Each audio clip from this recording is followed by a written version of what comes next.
Hey guys, it's Jim. I'm here to bring you guys another MMA fight prediction video, and this time I'm covering UFC 160 main event that features a heavyweight rematch between current UFC Heavyweight Champion Cain Velasquez when he takes on newly minted #1 contender, the former UFC Heavyweight Champion Antonio Bigfoot Silva. I will discuss the backstory to this fight, which will include their first fight, along with how in the world Bigfoot got the title shot, and everything else in between. I will also give you guys a full fight breakdown of the fight, detailing the two fighters' skill sets, ways to win this fight, and my official prediction of who I believe is going to walk out of UFC 160 the heavyweight champion. So without further ado, guys, let's get this thing started.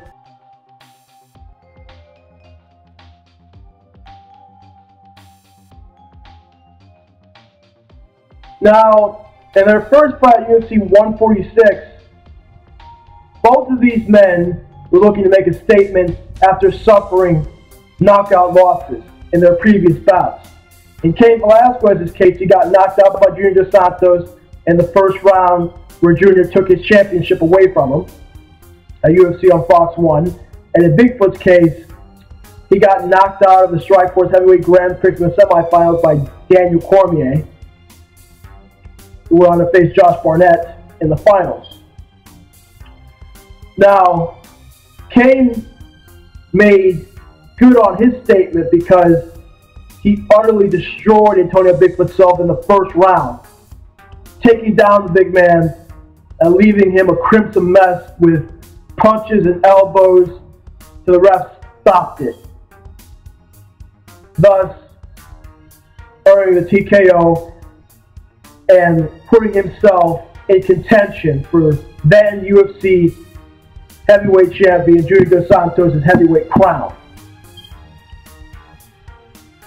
Now, while Cain would later meet Dos Santos in a UFC 155 heavyweight title match that year, Bigfoot, meanwhile, would go on to rebound from that destruction by knocking out Travis Browne in the first round. Velasquez would go on to avenge his loss to Dos Santos at UFC 155, thus redeeming himself and putting a whooping on Junior Dos Santos' ass. The guy outstruck him on the feet where Dos Santos was supposed to be superior to him at. He took him down more so than any time we've ever seen Dos Santos go down. He tried to go for a submission, didn't get it, but at least attempted it, unlike JDS, and just outclassed him and bruised him up. And he would like nothing more than to defend his championship for the first time and defend it for years to come. Now, Bigfoot most recently defeated Alistair Overeem at UFC 156 by knocking him out in the third round, in a bout where he was picked to be the loser. Because Alistair Overeem coming into this fight was a heavy favorite in the minds of the media, the fans, even myself. We all had him as the guy to go in there, destroy Bigfoot, and fight Cain for the heavyweight championship. But it was not to be, because Alistair did not respect Bigfoot Silva whatsoever. He didn't go in there and use his K1 striking and just decimate the man with bad intentions like he normally does. Instead, he's like, okay, this guy's nothing but a pushover. I can knock him out anytime I want to, so I'm not going to take this fight seriously. I'm going to have my chin up, hands down, and I'm just going to, win this fight by just clinching him and hitting him when I feel like it. And maybe I'll knock him out in the third round. That was Alistair's mindset going into this. But in that second round, Bigfoot showed him what time of day it was when he got up a few seconds in the fight and got into significant strikes in. But the third round is when he put the exclamation point on it and made him do the stanky leg, and Alistair was on the ground looking up at the lights. And And Bigfoot went over there and yelled at his ass. Shit was hilarious. Now, with that victory, UFC President Dana White awarded Bigfoot the title shot to face Velasquez because, as it stands, there's no clear-cut heavyweight contender. Considering that it's too early for the Santos rematch, so that trilogy will be put on hold.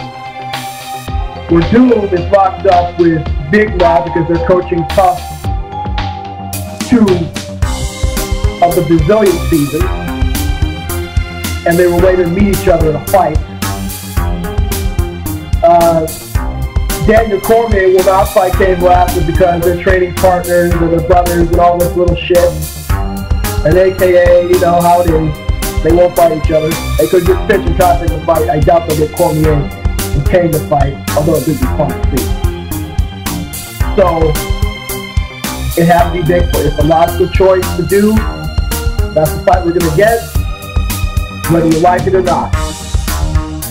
Now, the question is, can Cain have a repeat of his performance at UFC 146 and destroy the big man, retain his championship, and face new challenges? Or can Bigfoot play spoiler again, win the title, shake up the heavyweight division, and go down to history as a UFC Heavyweight Champion? We'll just have to wait and see. Now, as far as who's going to win this fight, that's coming up.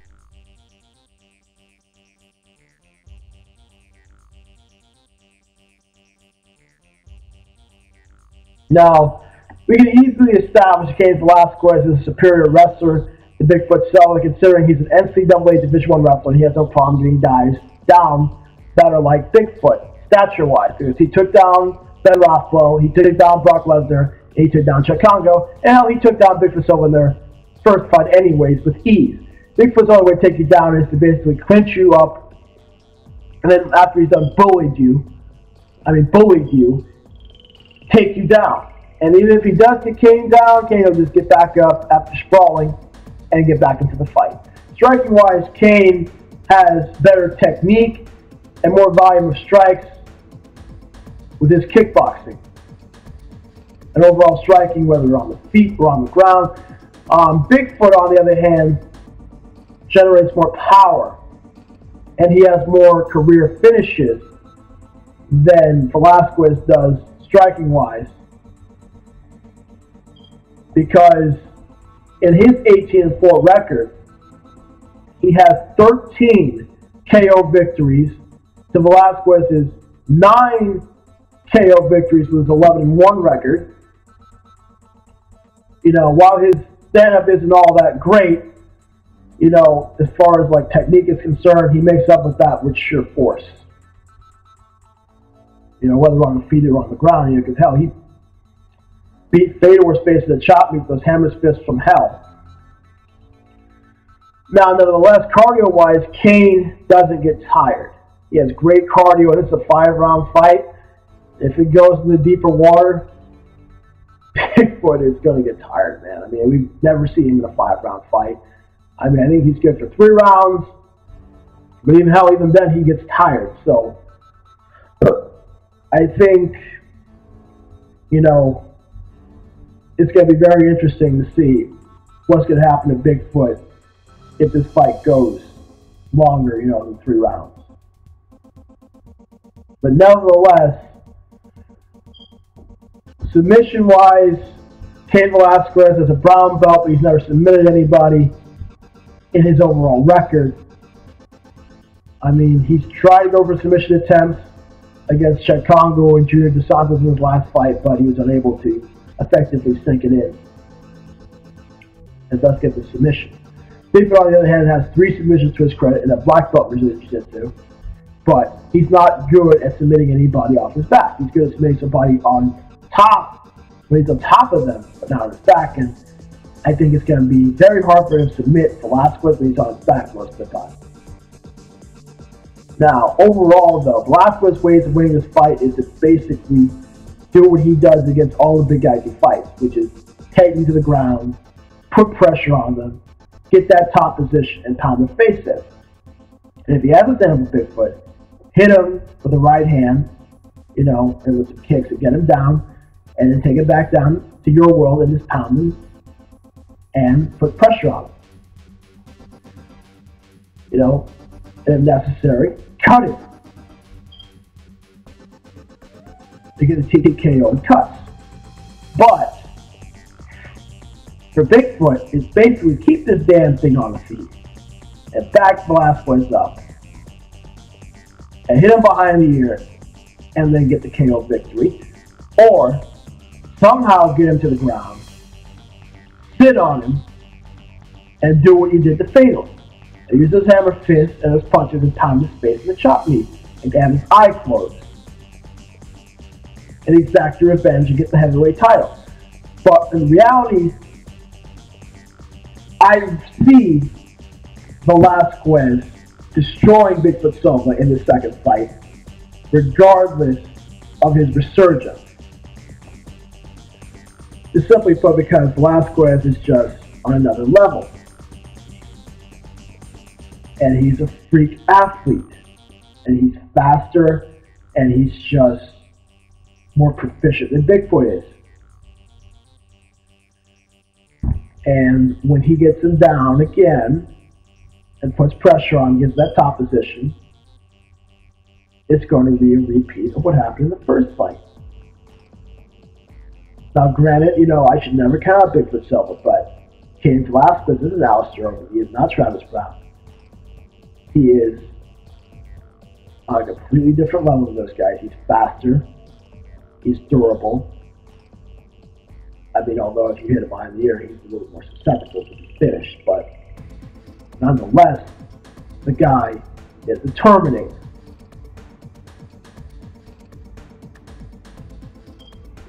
So with that, my official prediction, Cain Velasquez retains his championship and puts Bigfoot in the back of the line. And Bigfoot is going to have to work his way up to, the contention again after probably putting together like maybe 4 wins or 5 wins, because he won't get a shot at Velasquez anytime soon once he loses.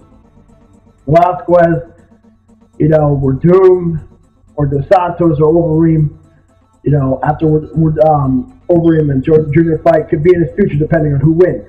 We're doomed definitely because once he defeats Little Nog, he's going to get his title shot, depending on schedules and this and that and the other thing.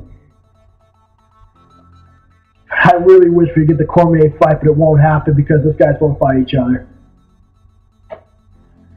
Nevertheless, this ends my fight prediction today, guys. And I will see you guys again for the Dos Santos versus Overeem fight prediction.